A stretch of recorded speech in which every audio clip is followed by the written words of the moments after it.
Continuamos en La Venganza Será Terrible. Estamos sin público presente aquí en los estudios de AM750. Les recordamos que en las redes sociales estamos en Facebook, en La Venganza Será Terrible, sitio oficial, en el Twitter como @lavenganzaradio y en Instagram como La Venganza Será Terrible. Hablaremos esta noche de sacrificios humanos en la India. Atención, porque eso es una charla muy áspera y puede dar lugar a soponcios de las personas demasiado impresionables. Dígase que en muchos lugares de la India se practicaron antiguamente sacrificios humanos. Por ejemplo, en el valle del Brahmaputra, si me permiten la expresión. Ahí estaba el pueblo de los Lotanaga, si me siguen permitiendo, que tenía por costumbre arrancar la cabeza, las manos y los pies de las personas para clavar las mencionadas extremidades en sus campos a fin de asegurar una buena cosecha. Tenían unos criterios, los Lotanaga, acerca de la agricultura, eran peligrosos para las tribus vecinas. La agronomía del Lotanaga presuponía el crimen, el descuartizamiento y otras crueldades que garantizaban la fertilidad de sus terrenos. ¿Qué tomate?, decían los tipos. Bueno, no es para menos. He tenido que descuartizar a 15 enemigos. Los gondos, que era otro grupo de aquella región, los gondos robaban muchachos brahmanes y los reservaban como víctimas para sacrificar después de la siega con S, porque muchos oyentes habrán pensado que primeramente daba muerte a una persona invidente y después a sus omentados brahmanes. No, mataban a los brahmanes con lanzas envenenadas, un énfasis absolutamente superfluo, porque los brahmanes igualmente podían ser achurados con lanzas perfectamente asépticas y morir lo mismo. Sí, para asegurarse. Bien, el caso es que después regaban los granos, quiero decir las semillas, con la sangre de estos brahmanes. Estos eran los gondos. Algunos mitógrafos dicen que en esta historia de los gondos se inspiraron los griegos para llevar adelante la historia de Litierses. ¿Se acuerdan? El segador por excelencia, que recibía a los forasteros y los obligaba a competir con él en una siega rápida. Dice, vamos a ver quién siega más rápido este potrero. Y él salía siempre vencedor y entonces decapitaba al adversario. Una vez pasó por allí Heracles, aceptó el reto de Litierses, primero le ganó y después le cortó la cabeza, ¿no? Dicen algunos que este mito podría provenir de la India. Daremos más precisiones de una costumbre horrorosa que tuvo lugar hasta no hace mucho en la India, más precisamente en la región de Bengala. Incluso esto parece que sucedió hasta los primeros tiempos de la ocupación inglesa. Parece que los habitantes de la región ofrecían sacrificios humanos a la diosa Tierra Taripenu y creían que de este modo se aseguraban cosechas estupendas, como si también la inmunidad para toda clase de enfermedades y accidentes. La víctima, o Meria, solo era aceptable para la diosa Taripenu si había nacido destinada a serlo. O sea, había que nacer víctima. Es decir, si era hijo de un padre víctima, si provenía de una estirpe de víctimas, podía servir para mejorar los campos y el destino. Y es que había familias de personas destinadas a ser sacrificadas. Familias y personas cuyos antepasados ya habían sido ofrecidos a la diosa. Así como en algunos países existían linajes de verdugos, existía en Bengala una dinastía de seres destinados al sacrificio. Las víctimas, desde luego, no eran asesinadas enseguida, ni bien nacían, ¿no?, sino que las dejaban vivir muchos años, de modo tal que tuvieran hijos y garantizaran y pudieran garantizar de este modo la sucesión en los horrores del ritual. El caso es que, al llegar a la madurez, un joven Meria, así se llamaban estas víctimas, recibió una esposa que usualmente también iba a ser sacrificada, y con ella recibían una parcela de tierras y ganado. Es decir, era gente que estaba bastante bien, poseía medios. Este tipo de familias de futuros sacrificados eran varias, no había una sola familia sino varias.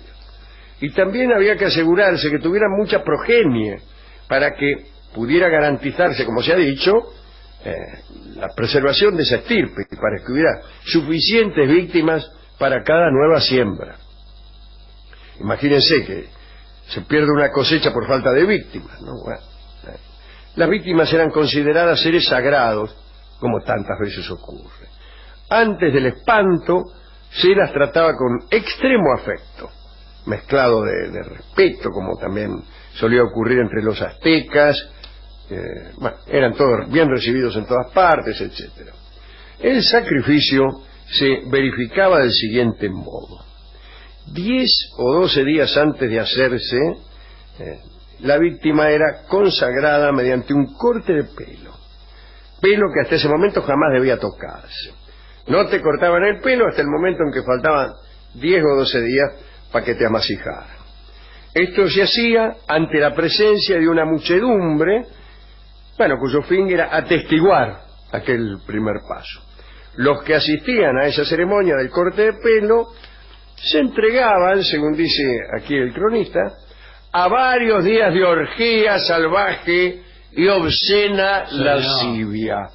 Orgía salvaje y obscena lascivia. ¿Qué tal? ¿Cuál es su nombre, señorita? Obscena lascivia. No, lascivia no, señor. Lascivia.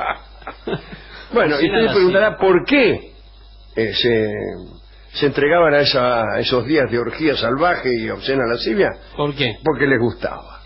Ahora bien, el día antes del sacrificio se vestía al media, a la víctima, con ropas nuevas y se lo llevaba por los pueblos en procesión. Por ahí, en algún bosque destinado al sacrificio, lo ungían con aceite. Lo aceitaban bien al tipo. Lo enmantecaban y lo adornaban con flores. Siempre se producía algún forcejeo. ¿Sabe por qué?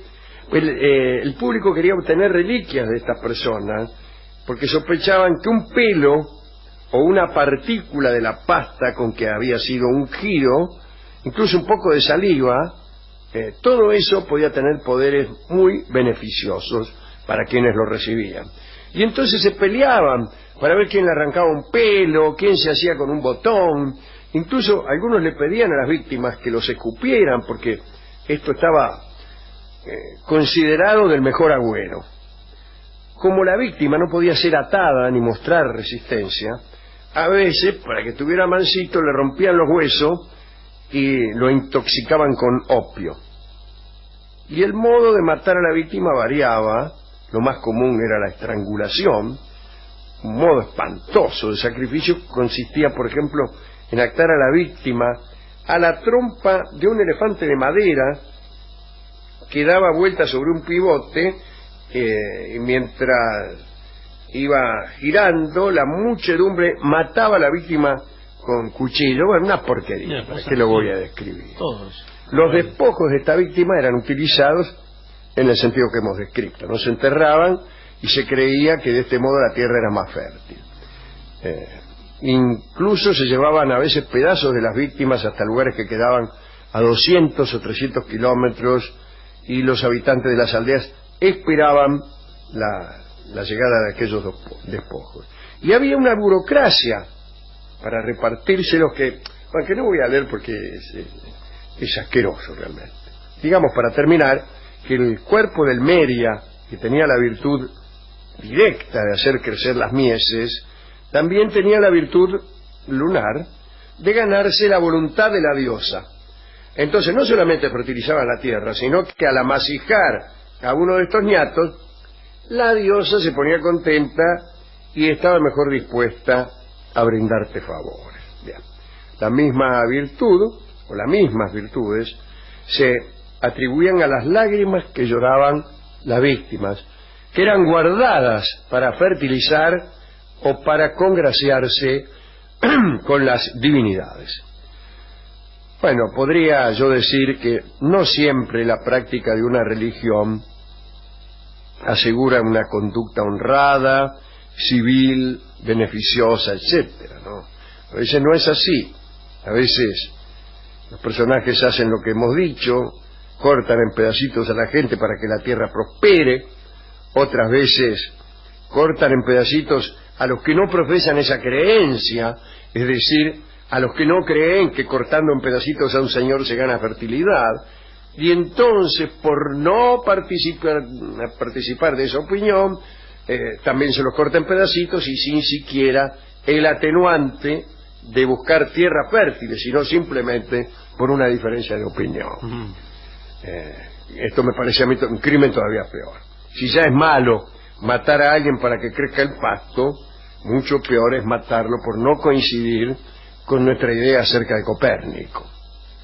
Así que, como se ve, hay muchas puertas que conducen a la locura, al crimen, pero todas tienen una cerradura cuya marca es la estupidez. En general, casi todos los criminales de este orden, criminales religiosos, criminales políticos, tienen un elemento común que es la estupidez. Razón por la cual nosotros, en nuestra cobardía, ¿no?, huimos cuando vemos un malvado, pero mucho más ligero huimos cuando vemos a un estúpido. Y ni que hablar cuando alguien reúne las dos virtudes. Hay una tercera virtud que suele unirse, que es el entusiasmo, ¿no?, el entusiasmo de los criminales. En general esta gente tiene una pertinacia en el cumplimiento del deber que no suelen tener los poetas o los filántropos. ¿A quién dedicar esto? Bueno, a las víctimas, a las pobres víctimas de nuestros amigos los tanagas y los gondos, para no hablar de los que atormentaban a las familias, a las estirpes de víctimas, no, todos esos. Hemos ido a la discoteca y estaba el discotecario planeando el descuartizamiento de un cuñado porque parece que se había comprado un campo en Balcarce que no le daba suficientes papas. Señor. Y entonces quería apaciguar a la diosa. Lo hemos disuadido, por suerte. Lo convertía a religiones más mansas. Por ejemplo, el agnosticismo. Y este hombre condescendió en proveerme de un disco que más que poner el acento en el crimen, lo pone en la cosecha. Y se llama Soñando con la cosecha. Es una bellísima canción criolla que canta Suma Paz. Una canción que es hija no del crimen, sino más bien del trabajo, del compañerismo y de la esperanza activa. Adelante, Suma Paz.